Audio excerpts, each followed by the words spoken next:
4 तासानंतर धनंजय देशमुखांचं पाण्याच्या टाकीवरील आंदोलन मागे. पाण्याच्या टाकीवरून उतरल्यानंतर धनंजय देशमुखांची जरांगेंसोबत चर्चा. सीआयडी अधिकारी देखील मस्साजोगमध्ये येणार. सर्व आरोपींना फाशीची शिक्षा द्या. माझ्या भावासाठी न्याय मागतोय. तपासावेळी आम्हाला विश्वासात घेतलं नाही. धनंजय देशमुखांचा आरोप. वाल्मिक कराडवर 302 लावा. संतोष देशमुख हत्येतील आरोपी सुटले तर धनंजय मुंडेंच्या टोळीचं जगणं अवघड करणार. जरांगेंचा इशारा.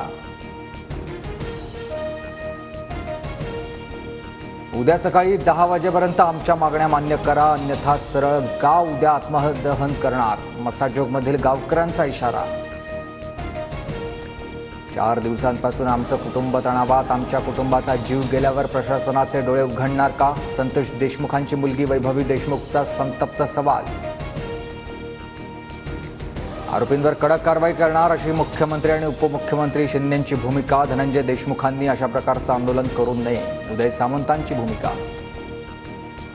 पवनचक्कीमधील वादापासून भीती वाटते असं संतोष देशमुख म्हणायचे. भांडण झाल्यापासून देशमुख अस्वस्थ. त्यांना सारखे फोन यायचे. संतोष देशमुखांच्या पत्नीची TV9शी बोलताना माहिती. बीड प्रकरणात मकोका लावलेली साधी पोरं. मुख्य आरोपी निर्धास्त बाहेर फिरतोय. संजय राऊतांचा आरोप. ओबीसी नेते लक्ष्मण हाकेंना धमकी आल्याचा व्हिडिओ लक्ष्मण हाकेंकडून शेअर. जरांगेंच्या समर्थकांकडून धमकी. हाकेंचा आरोप. पालकमंत्री पदाचा तिढा सुटला. यादी येत्या 2 दिवसात जाहीर होण्याची शक्यता. काल रात्री उशिरा तिन्ही प्रमुख नेत्यांमध्ये फोनवर चर्चा.